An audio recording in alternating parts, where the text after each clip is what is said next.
some other news that's doing the rounds is, of course, of where was I reading that? Was it in the Indian Express? You're Oh, talking yes. About the law panel Oh, okay. seeking views on UCC implementation, Uniform Civil Code. And I'd really want everybody out there who's still with us on this live stream to, get down in the comment section. Let us know what's your opinion about a Uniform Civil Code. This law panel is going to seek the views of public within 30 days on the UCC. This after government's affront to nation remark. Just reading a quick excerpt from here, Varghese. 8 months after the centre told the Supreme Court that the Constitution obligated the state to have a uniform civil code for its citizens, and said that people of different religions and denominations following different property and matrimonial laws was an affront to the nation's unity. The 22nd Law Commission of India on Wednesday sought the views of the public and religious organizations on the matter. It has sought the views within 30 days. What's your view on this, Varghese? See, a lot of our laws have been on personal law, especially the personal laws have been based on some of the religious findings, and you have a different personal laws for each community: inheritance, marriage, adoption. I mean, several categories of your personal lives used to come in under those laws. Now, the question is that the push for a UCC has always been there for a common law, and we have been, in fact, looking at the push for that also. And the Law Commission, as you rightly pointed out, has been, it has been almost, I think, years together trying to understand whether we require a UCC or not. And then you had recently that the government saying that the Constitution, in fact, mandates for the citizens of this country to have a UCC. Now, there are fears about the UCC and there are also positives about the UCC. Does the fears, of course, remain that some personal laws could be overridden with the new set of laws that would come in that might not technically define within the ambit of your religious beliefs. Right. That is something that is worrying a lot of people. It could be across religions. I'm not saying it could be, the Hindus also could be worried about certain aspects of the laws.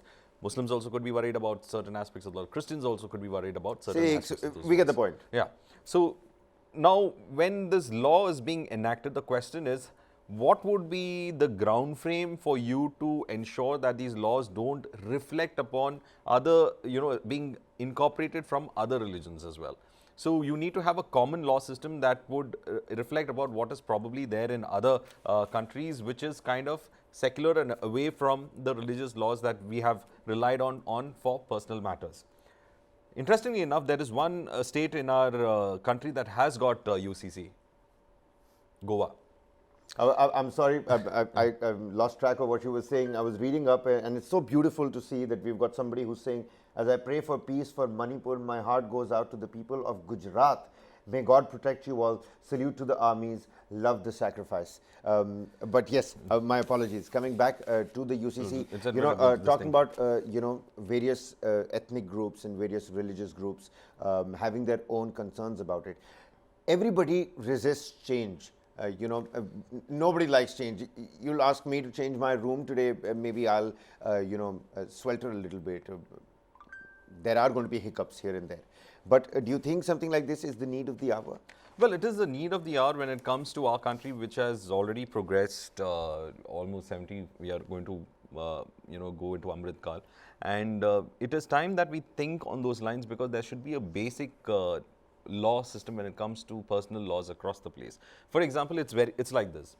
If we go by religious laws, then the kind of judgments on inheritance or marriage on this thing, it will be totally different when it comes to the people who are approaching the court on those matters. So, technically speaking, justice will look very different when it comes to the communities. For example, from your religious side, if you go to court on a personal law, and the kind of justice that will be delivered might not look to be justice when it is being delivered to a person who's coming from a different religion based on his laws. So there is this kind of issues that have propped in as to there is varied kind of justice that is being set when it comes to this. Let me bring one more thing over there. The question about, when it comes to the Christian inheritance law, long time back, we had, a woman from Kerala approaching the Supreme Court on this, on getting equal share when it comes to the ancestral property, that is the father's property. That was not there in the Christian law. She had to fight it out, and she had to, in fact, ensure that is there brought in through the Supreme Court, a change in that particular law. So if you go by that, a lot of a lot of people would feel being shortchanged when it comes to certain aspects of inheritance, certain aspects of adoption, certain aspects of paying of alimony also when it comes to divorce. So all those issues are something that will be looked into it. However, I think that there is another issue that is emerging. What is the issue that is emerging over here is this, Kabir, that each state is saying that they will have their own civil code. So we are not having a national civil code. Each state is saying that they will have their own civil codes. That itself is be problematic. It's interesting that because you said Goa, that. one sec, because Goa already has an civil code implemented in Goa, and that is from the Portuguese civil code. Like in 1867, Portugal went for common civil code and UCC, and that was extended to its overseas territories in 1869. And a lot of those laws are considered as common laws, and citizens' personal laws have been taken care of in that particular. For example, every year this particular colony is going to be painted in different colors. I remember this particular rule as part of that particular law. I agree with you. Interesting piece of trivia only via Varghese P. Abraham over there. It's interesting that you pointed out that states have their own sort of little civil codes because going. Uttarakhand Because is saying these that they cultures, will have this thing. Yeah, precisely. Uttarakhand has come out heavily in support of the UCC. Since again somebody on our chat is saying, I'm not supporting the UCC. We have our own unique culture and traditions. We uphold it, and the Constitution upholds it. I'll also read it out when it comes to the complications of this, okay? So I was saying that if you have a UCC for each state, I mean, the number of states that we are going to have are 28 UCCs. But then in Uttarakhand, there's a suggestion that has come, and it's the first paragraph in that article on that civil code in Uttarakhand. It says that Muslims should be given a choice if they want to choose uniform civil code or Muslim personal law to settle property-related disputes. This was one of the suggestions given to the expert committee formed by the Uttarakhand government to examine ways for implementation of UCC in the state. So I'm just saying, this is also one of the, ways in which some kind of compromise can be struck, because we've been following it's a British inheritance, and the British have created those codes also. So after independence, we have not touched those codes. They used to call it as the Mohammedan law, the Christian law, the Neither Hindu have law. we touched a lot of other laws and acts, Varghese. Yeah, I mean, yes, you have. It's like this computer that has been coded over and over and over again. But it's And time that we move. people out there say that you've inaugurated the Kartavya Path. The government is focusing on shedding its colonial past. Why not do away with the acts against sedition, the acts, all of those draconian colonial era laws that people talk about every now and then. And I'm saying, shedding colonial past is a never-ending process.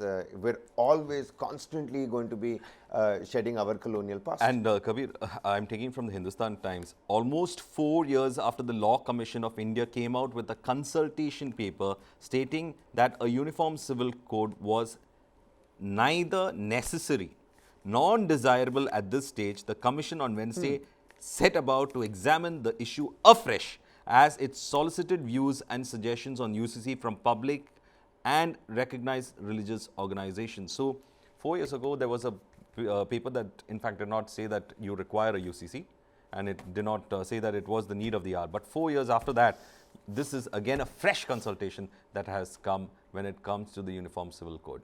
Well, 30 days, people, your views on the UCC as the 22nd Law Commission of our country asks for your views and the religious organizations' views on They are being fair. They are being fair because they want to understand the matter completely, how the UCC should be formed or whether a UCC should be formed. So I think everyone has got a chance, and they should go into their website and just mention what you think about it. And fairly enough, in a day as us where everybody's got internet connectivity, I think it is a very important issue when it comes to the country, and that everyone should give their opinion on this. So just go on to that commission website and ensure that. Well, very quickly, just wanted to show all the viewers, some piece of international news. A migrant boat has sunk in Greece, where 78 have at least died. migrants arrive at the port of Kalmata following a rescue operation. That's the people who've been rescued in this particular accident. It's a migrant boat that sank in Greece and has left 78 people dead. Those are the people that have been rescued by various agencies.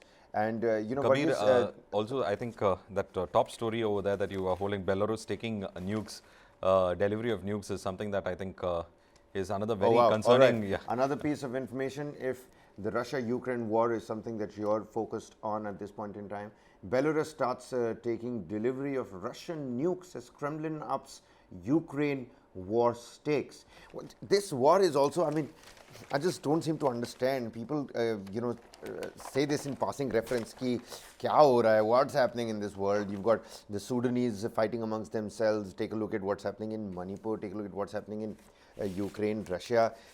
I mean, is it the times? I don't know about the times, Kabir.